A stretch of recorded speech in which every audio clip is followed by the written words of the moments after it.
Welcome to another belated installment of the series where we go over the books from the shelves behind me. Not so much for their content, but to talk about the methodology within. If you haven't guessed by now, this really isn't a series to teach you philosophical concepts, not directly. Instead, I'm trying to set out explicitly to talk about how processes people use, how philosophy works. In the years we've been doing the QC, I've been fortunate to be able to see where a lot of people go wrong in their journey, including myself. And this series was born of that. I'm not here to teach you logic. I kick your ass sort of in the direction of the books I think help best and explain how I think is best to read them. I'm not here to explain or teach you Marx. I'm here to hammer home the functioning of the dialectics so that way you can read it better. For Zizek, I'm not really teaching you the complexities of his philosophy. I can't pretend such a thing. Instead, the video was about how to read him and handle his writing in ways he's described. Of course, the irony is at some point, I need to start doing videos on the method I use to create the method that explains the methods that I'm explaining. That is a coherent sentence. Because through all of this, I am not really talking about authorial intent. I'm not talking about why this or that was written like the worst videos that exist on this platform do. It's not about that. I mean, obviously it's not about why to philosophy. It's about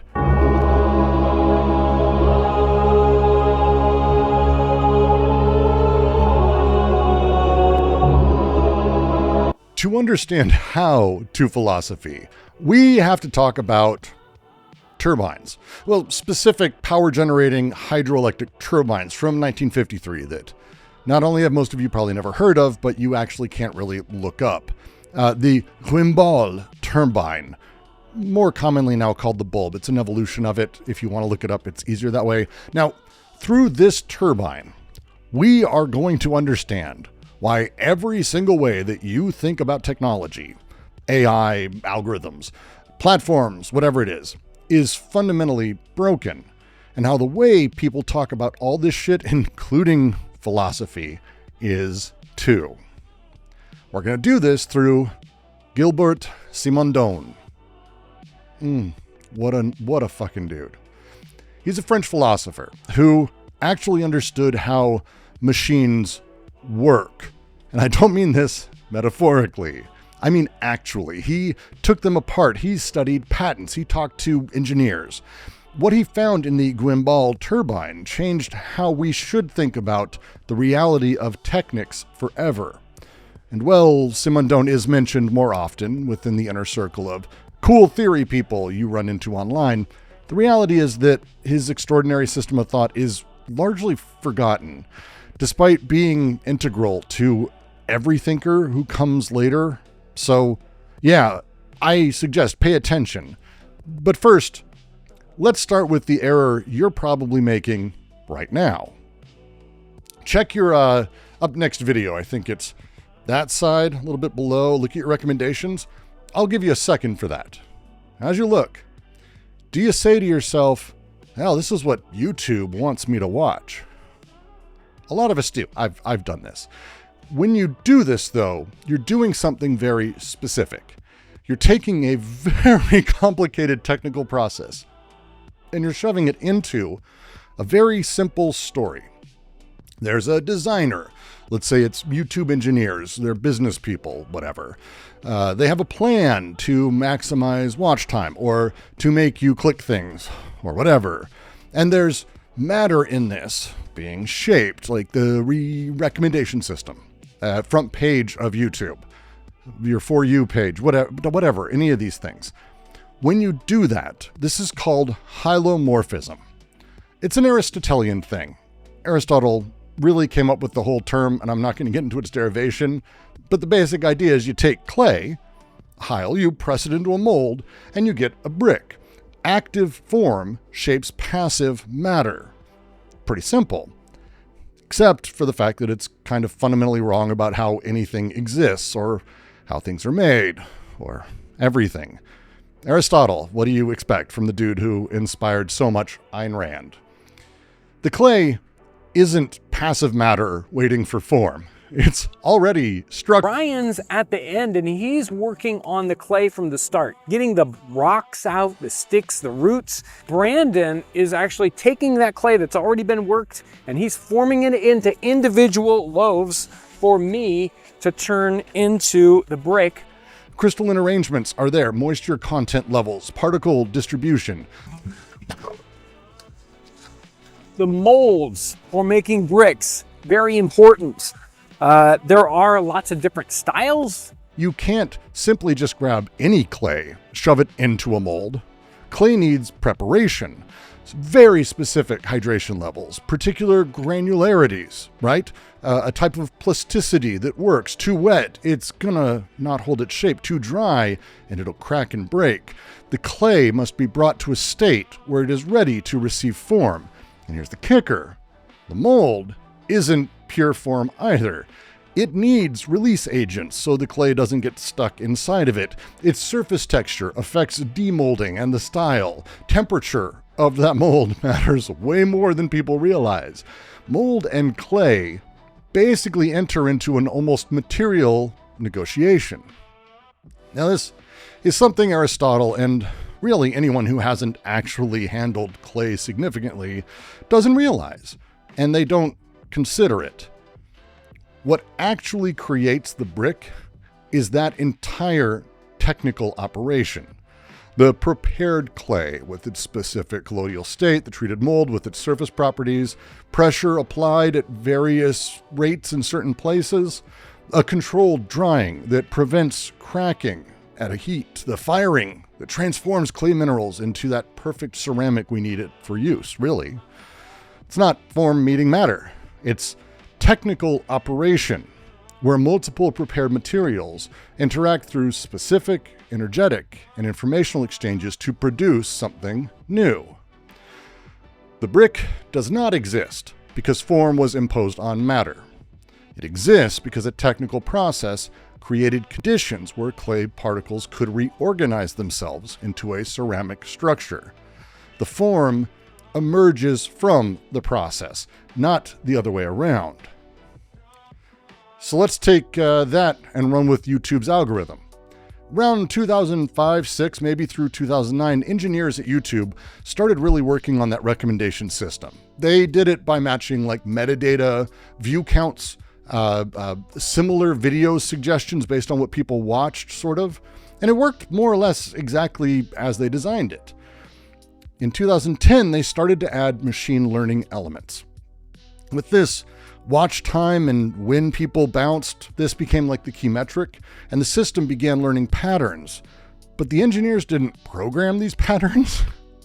And ever since 2016, the algorithm began to change what people made. It sort of always did, but it really began taking off in 2015, 2016. At that point, creators began to optimize for the algo.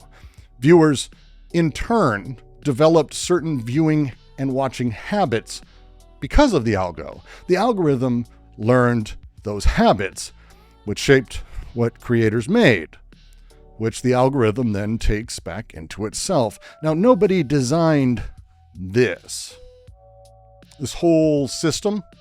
The engineers didn't plan for or design Mr. Beast face, that vapid, wide-eyed, open-mouth thumbnail expression. They didn't code, yes, 10 minutes, 1 second video length for mid-roll ads. That's not really how it worked. They didn't architect radicalization pipelines for fucking Nazis and racists and Joe Rogan.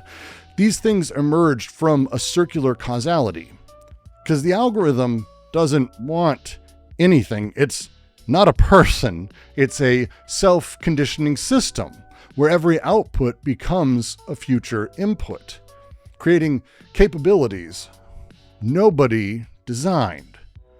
Jean-Claude Guimbal, who I mentioned earlier, he's from Saint-Étienne. It's Simondon's hometown.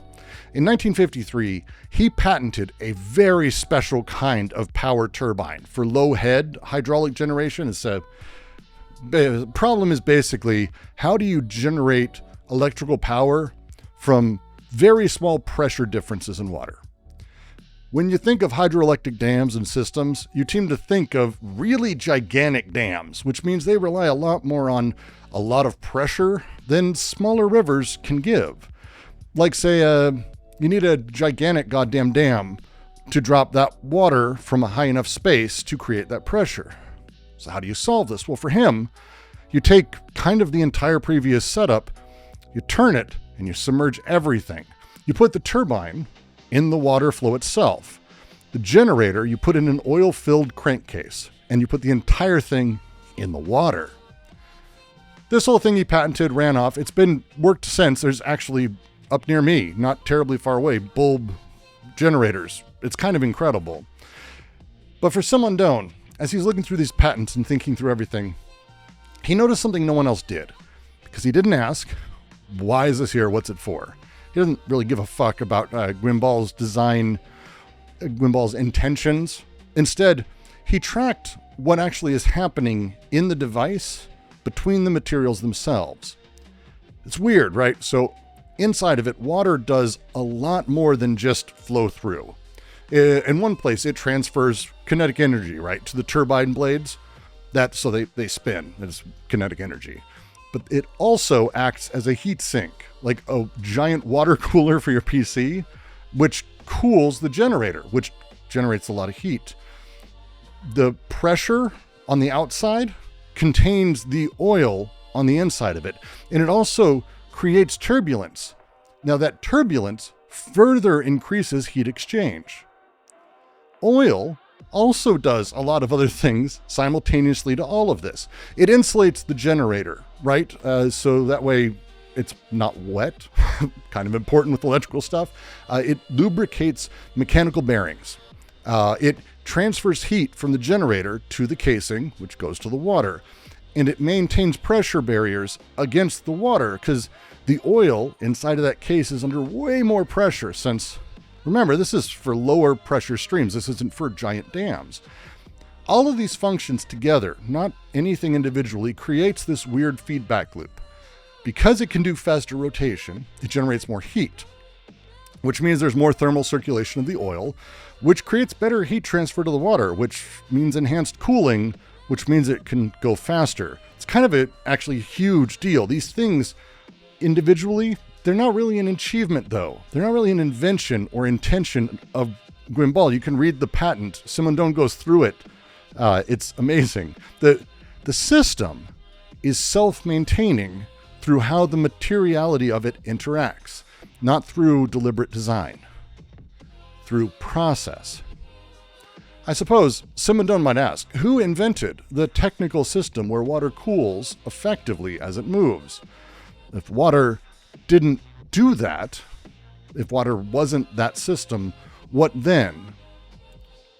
This is important. It's important to understand how these things come together. To do this in his way, he gives us method. As you know, I'm a fan of this. And this is not just some random theory shit. This is method. So step one, you need to stop asking why. Don't ask why. Does YouTube recommend this to me? Ask instead, how do recommendations emerge from the processes? How does it work? Step two, you track actual processes. This one means more than just what you take it to mean, because it's not just saying, oh, I know what matters in this, and then chasing it down. No, you don't just simply follow, in the case of YouTube, data through servers. You ask, what servers? Where are they? It's not like all data is actually processed simultaneously globally via magic. There's a lot of side effects too. You watch heat literally flow through materials. And no, I'm not joking. Have you ever had a PC overheat? It throttles your processing speed. Doing this fundamentally changes any structures that are produced through machine learning. They've actually found that this completely makes LLMs go super weird when they overheat.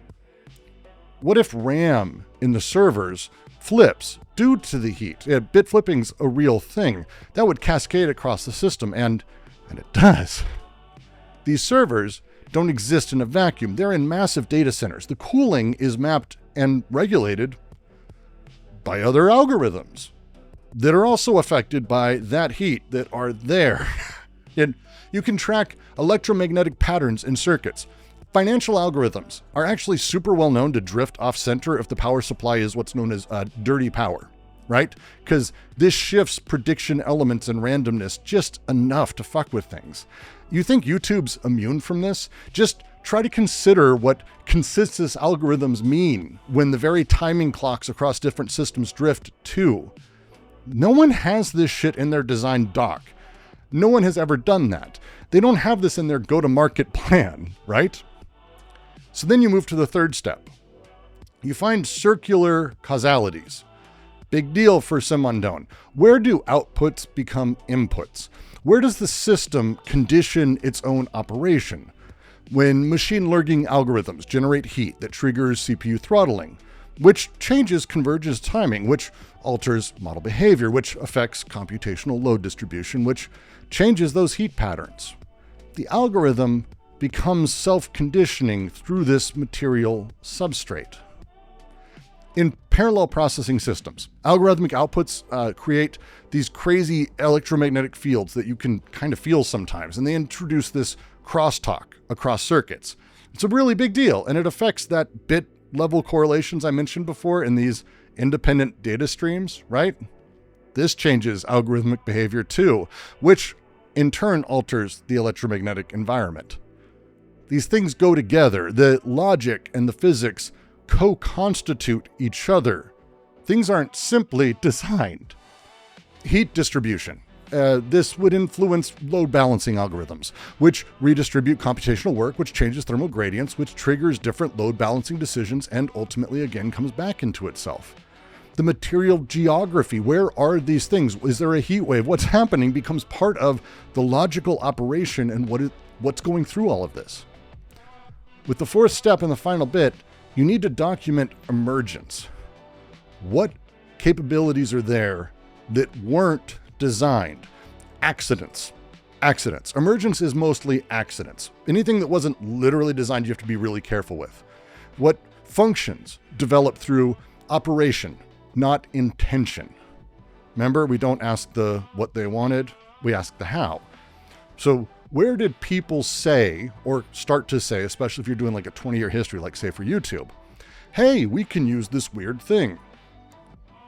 Data centers are filled with stuff like this. For example, systems reinforce the use of power supply ripple and electromagnetic interference.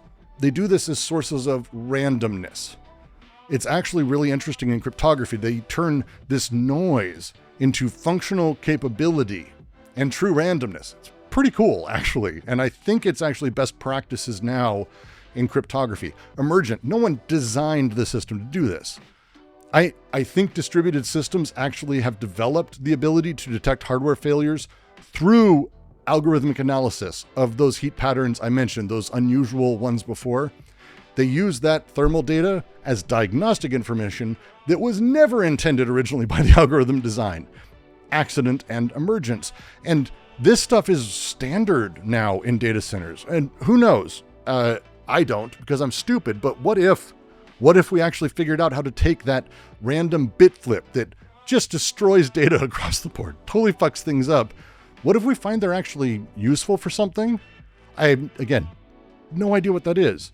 But smart people are out there doing weird shit. And when it happens, we'll probably act like that was always what that shit was for. This is kind of how the Guimbal turbine works. These days, it doesn't just sit in the water like a rock sits in the ground, right? It actively is creating the conditions that the very system itself needs to work. Here's how these turbines go. The turbine, spinning heat, speeds up the generator. Heat goes to the oil gets hot, moves around more, the oil circulates. The moving oil transfers that heat out to the water. The water flowing past carries the heat away, keeping everything cool. And because it stays cool, the turbine can spin faster, which makes more heat, which makes the oil move more, which cools it better, which makes it able to go slightly faster. It's a conversation between the thing we call the machine and its surroundings. The turbine changes the water and oil around it. The changed water and oil help the turbine work better. Machines most often just use their environment. A car engine burns gas and dumps heat into the air. The Guimbal turbine, it was a big deal. It collaborates with the ensemble it is a part of simply by being used. Water isn't just there. It's a part of the machine's operation. The oil isn't just lubricant. It is a heat transfer partner. Simondon called this an associated milieu because the turbine associates, it partners up with the materials around it to create a milieu, an active working relationship, not a place, not a grouping. YouTube's algorithm does the same thing. It doesn't adapt to user behavior. It creates the behavioral environment that then conditions its own evolution. And creators and viewers and algorithmic processes form an associated milieu where each element conditions the others. The algorithm recommends videos that get a high engagement. This trains creators to make content optimized for engagement metrics, longer watch times, emotional hooks, cliffhangers, thumbnails designed to trigger those clicks and keep people coming back. As creators then adapt the content to the style, viewer behavior in turn changes. People get used to more sensational content, develop shorter attention spans. They expect more stimulation. No one at YouTube decided to create addictive viewing patterns or to favor sensational content. No one is that great at this. The technical system achieved autonomy through circular causation and created conditions for its own optimization without any external control. Like the Guimbal turbine and its thermal changes that enable its operation, YouTube creates behavioral flows that enable its operation.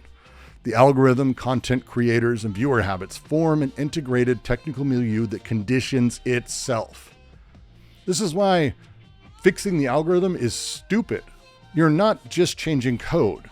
You're trying to reorganize the entire self-conditioning technical ecosystem. We love hylomorphism because through it and talking about things this way, we can preserve human control. If technology is just matter shaped by human form giving, then we get to be in charge. We designed it. We can fix it. We can control it. Let's go with a good example I like. We talk about dark money as if it's a discrete thing, a corrupting substance flowing through politics like poison in water. We imagine shadowy billionaires as puppet masters pulling strings, imposing their will on passive political matter. Voters. This preserves the fantasy of human control. If bad actors are manipulating the system, then good actors can fix it by having better rules or standards. But dark money? Dark money is not a thing. It's not even actually about money. It's a mode of operation within that larger technical milieu that we've been systematically unable to see because our concepts, our laws are stuck in hylomorphic thinking. Dark money functions as part of an associated milieu, right? A self-conditioning system where political influence, information control, economic leverage, technical infrastructure create these circular causalities that transcend any individual actor's intentions or control. The system doesn't really work through or for billionaires to impose their will on politics. It works through the technical integration of influence mechanisms that create their own operating conditions.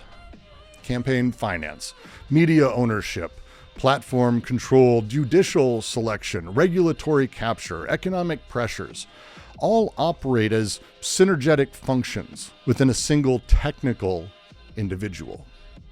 Well, Democrats and reformers are optimizing within the dark money framework. They're getting better at 501c4s, in theory. They're getting better at donor coordination, transparency, advocacy. Republicans have never been stuck. And instead, they built their own turbine.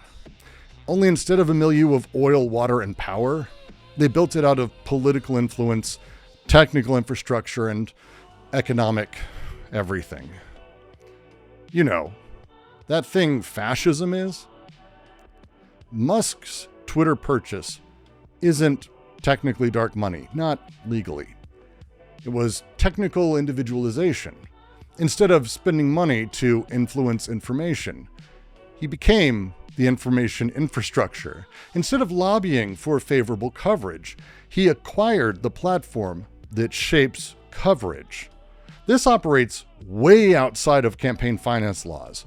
It does not fit the legal system's hylomorphic categories. Yeah, it's one of the many reasons liberalism sucks.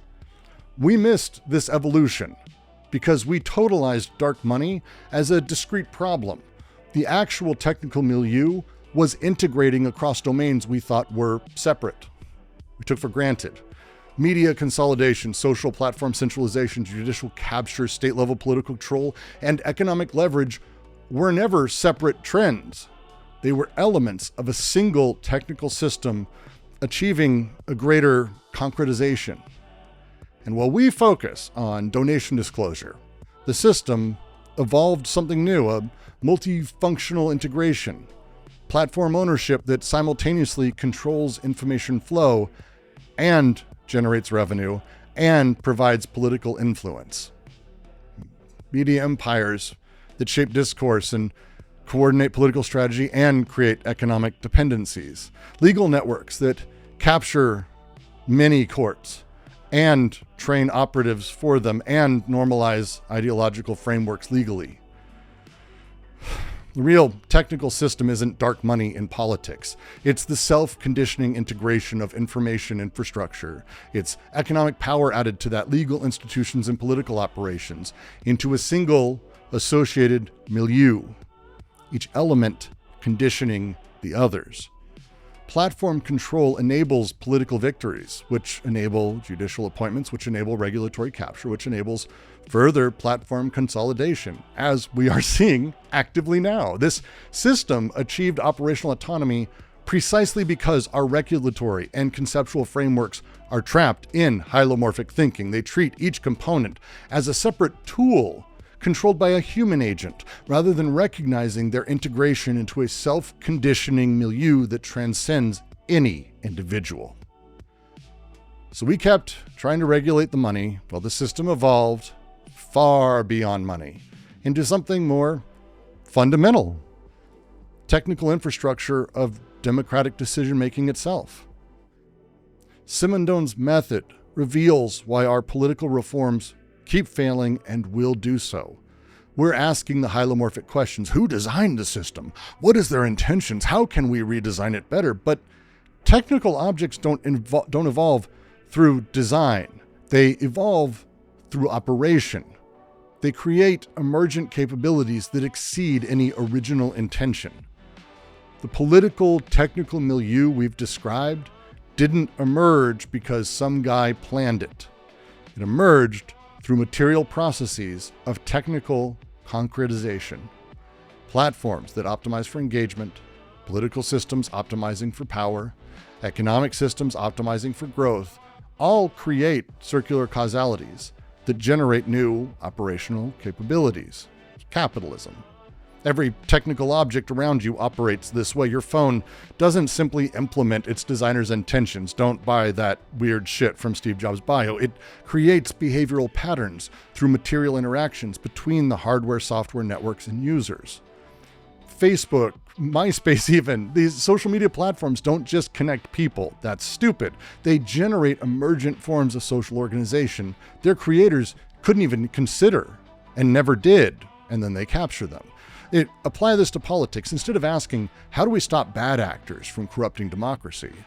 Maybe we should ask, what technical processes are generating these emergent political capabilities? How do information systems, economic systems, political systems condition each other? What new forms of political organizations emerge? No system is free of this view, and holy shit is Simondon foundational for everyone else that I'm going to be talking about here. Holy shit, there is a good reason. We have had a Simondon reading on our server on the DGQC for years, and it is easily the most underrated reading we have. I just deeply encourage you. Go listen. We have a bunch of them on our YouTube here. It's a handful of experts, and they're wonderful. And they'll say a lot of the same things I'm saying here too. For Simondon, it never becomes about learning how to control things, to control systems, to control technology. He's not going to reveal a way to hack a system, to make a quick buck, or fix voting. His idea is exceedingly more radical. He doesn't want us to think about tech. He wants us to think with it, with the systems, with the milieu. Follow how they work, follow their operations, their causalities, their emergent capabilities. Because once you start tracking what technical objects do, rather than what you believe they were designed for, you just won't be able to see technology or politics the same way ever again.